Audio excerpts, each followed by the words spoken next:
ঝালকাঠি শহরের বসুন্ধরা, পৌর খেয়াঘাট, কাঁঠালতলা, টিএনটি, রূপনগর ও বাঁশপট্টি সহ অন্তত ১১টি গুরুত্বপূর্ণ সড়ক বছরের পর বছর ধরে সংস্কারবিহীন পড়ে আছে। বর্ষা এলে সামান্য বৃষ্টিতে এসব রাস্তায় তৈরি হয় জলাবদ্ধতা, দেখা দেয় খানাখন্দ ও গর্ত। ফলে এইসব রাস্তায় চলাচল হয়ে পড়ে কষ্টকর ও ঝুঁকিপূর্ণ। সবচেয়ে বেশি ভোগান্তিতে পড়ে স্কুল কলেজের শিক্ষার্থী ও রোগীবাহী অ্যাম্বুলেন্স।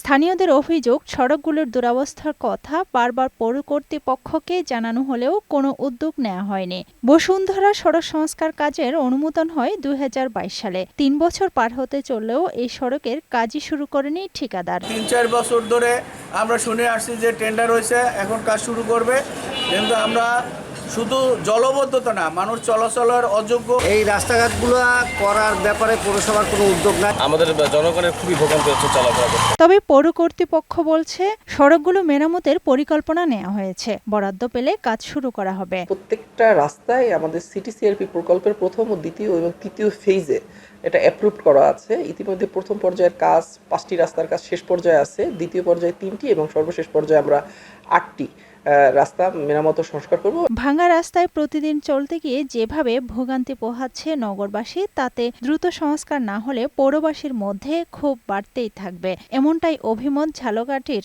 নাগরিক সমাজের। আফরোজা সুলতানা, বৈশাখী সংবাদ।